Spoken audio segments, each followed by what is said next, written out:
pertama mengucapkan terima kasih atas keramah-tamahan sambutan, bantuan, fasilitas yang disediakan dan sebagainya. Perkenalkan, nama saya Dia, saya dari PCIM Britania Raya dan Irlandia.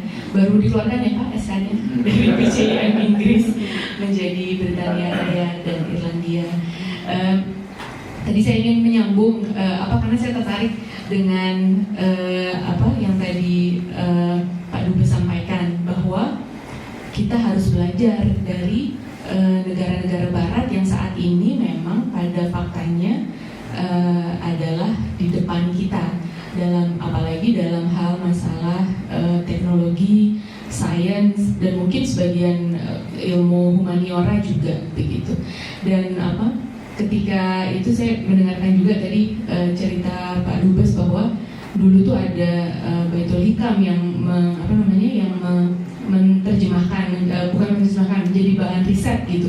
Dan saya juga ingat bahwa ketika peradaban Andalusia itu di puncaknya, orang-orang dari Eropa, dari Inggris, dari Prancis dan sebagainya, itu mereka datang ke sini. Dan mereka itu, di Andalusia itu adalah peradaban yang sangat unik. Ketika semua orang datang ke sini, ketika orang-orang dari Eropa yang lain belajar bahasa Arab untuk belajar dari peradaban Islam, mendapatkan benefit dari kemajuan teknologi yang waktu itu ada puncaknya ada di Andalusia.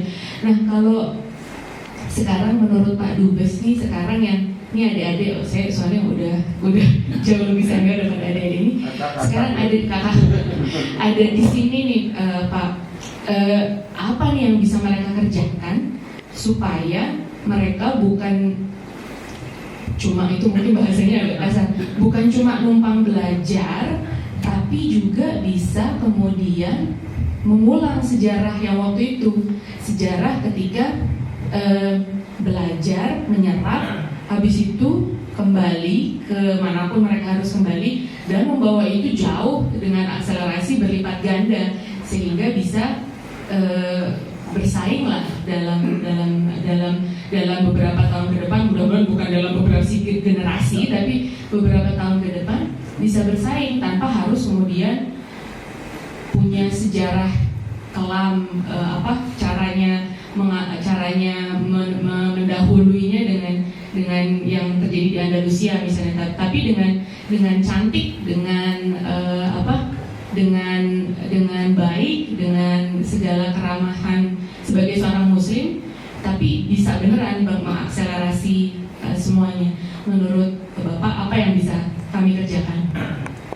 Cukup lama merenungkan masalah ini. Jadi saya senang sekali kalau Mbak Dia dari UK, Inggris, memantik ingatan saya di dalam forum yang sangat penting dan berharga ini. Jadi kalau di zaman abad pertengahan, termasuk ketika Tariq bin Ziyad, kemudian juga Abdurrahman Ad-Dakhil ya, di sini paradigma politik waktu itu adalah win-lose. Yang menang mengambil semuanya, dan yang kalah bukan saja harus menjadi pengikut, tapi seringkali juga harus mati ya, itu paradigma saat itu. Nah, paradigma saat ini sudah berubah karena prinsipnya berubah menjadi win-win. Jadi kalau ada kerjasama dua belah pihak, kedua-duanya bisa menjadi pemenang, kedua-duanya mendapatkan manfaat. Tinggal siapa yang lebih pintar, dia akan mendapatkan manfaat yang lebih besar. Kalau saya perhatikan, ya ini sekarang saya baru selesai ya sama istri saya nonton film So Good. Itu cerita tentang Jepang yang sebelumnya tertutup, kemudian melahirkan ide restorasi Meiji.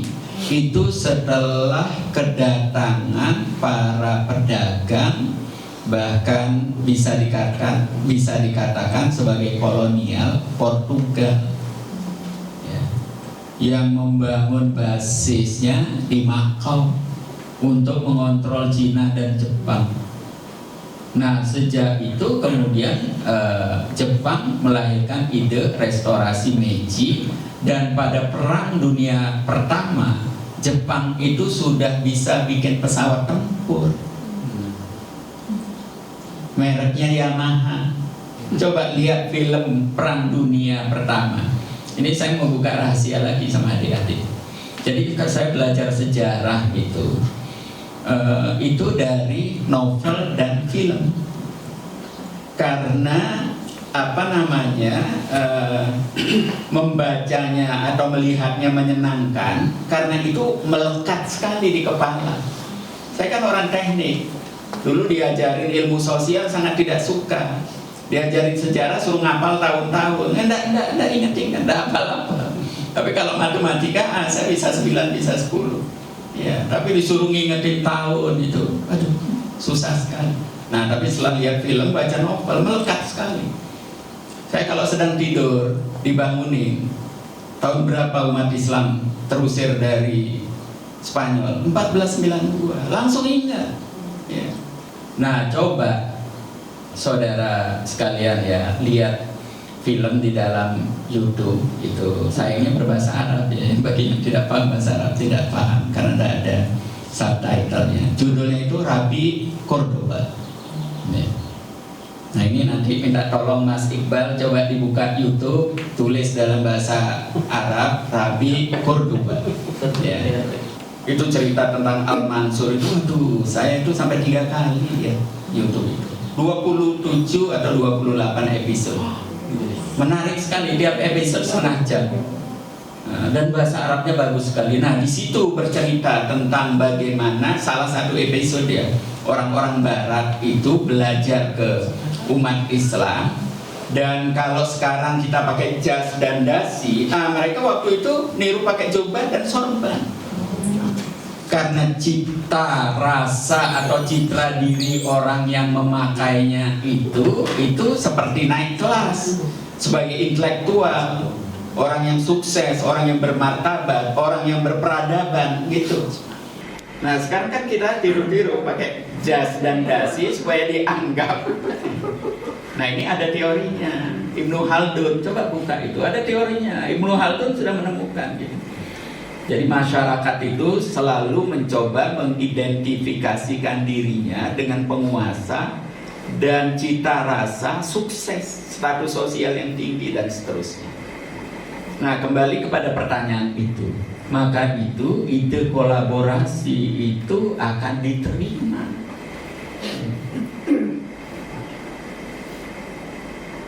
Nah, karena itu ketika saya punya ide bagaimana Muhammadiyah, saya sempat ngomong sama Pak Saad Ibrahim, dan Pak Saad Ibrahim itu setuju. Jadi adik-adik kita yang sudah terlanjur di sini, sekolah di sini, jangan disuruh cepat-cepat pulang. Coba tiru orang India itu di Amerika.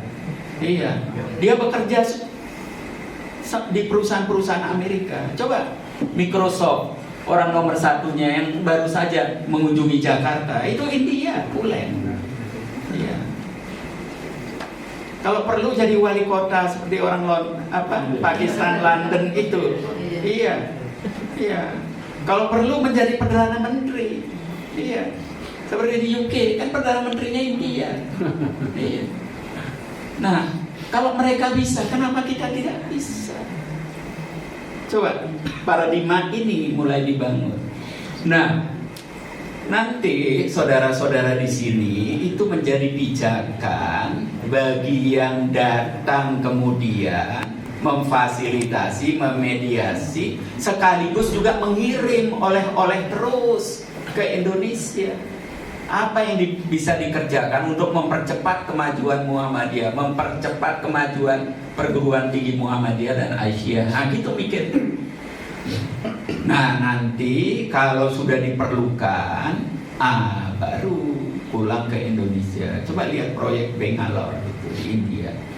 Ya, bagi yang tahu IT, Ya, itu sekarang semacam Silicon Valley-nya India, Bangalore. Ya, dan banyak itu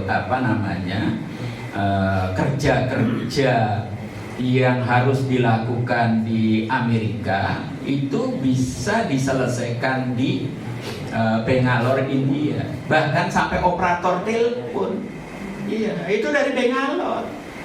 Kalau Amerika terlalu mahal biayanya, ya. Nah, mereka hire dari Bangalore. Nah, dalam dunia IT yang sudah sangat maju, itu kan orang tidak tahu.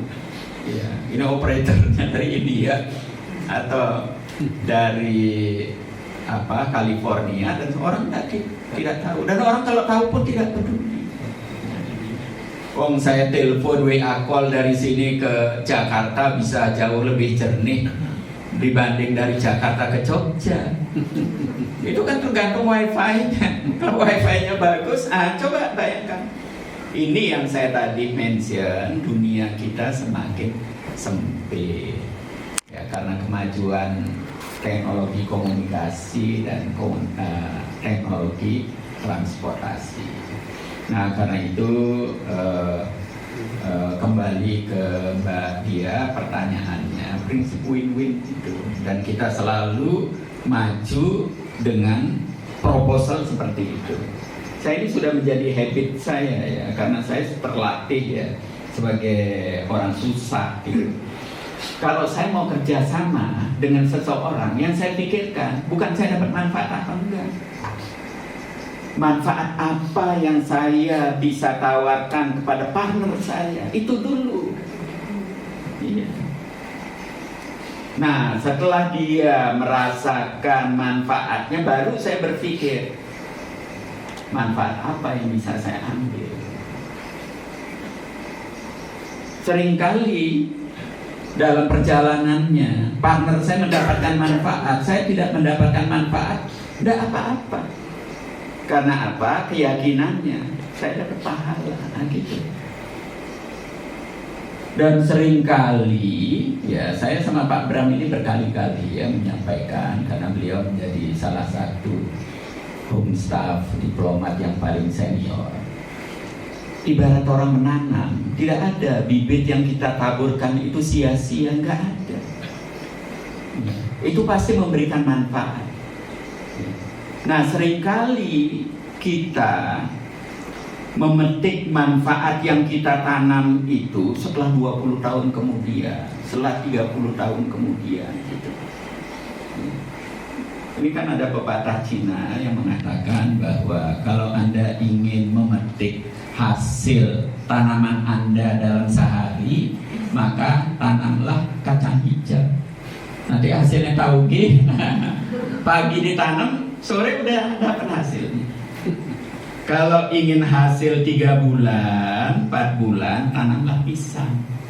Tapi memetiknya hanya sekali, habis memetik mati. Ya. Tapi kalau mau memetik tanaman yang bisa dipetik seumur hidup, bahkan anak cucu kita bisa memetik, itu tanamlah kelapa. Bahkan saya mendengar kalau kurma itu yang menanamnya itu sulit sekali bisa mendapatkan hasil, tapi anaknya, cucunya, bahkan sampai 7 generasi itu bisa terus menikmati makanan kurma. Nah, coba filosofi ini ya, kita tanamkan pada diri kita. Kalau kita sudah tanamkan, bagaimana itu menjadi mindset? Kalau sudah menjadi mindset, bagaimana menjadi habit? Sehingga dimanapun kita berada, itu orang semuanya akan senang. Saya itu paling risih ya, kalau ketemu orang, belum apa-apa dirinya sendiri yang dipikirkan. Apalagi itu sifatnya personal, jangka pendek, dan seringkali merugikan kepentingan jangka panjang atau kepentingan bersama. Waduh, saya risih sekali. Seringkali saya tidak sabar, tapi saya menahan diri. Kalau keterusan, seringkali saya meledak gitu. Iya. Karena saya tidak nyaman, diajak ngomong aja tidak nyaman. Iya.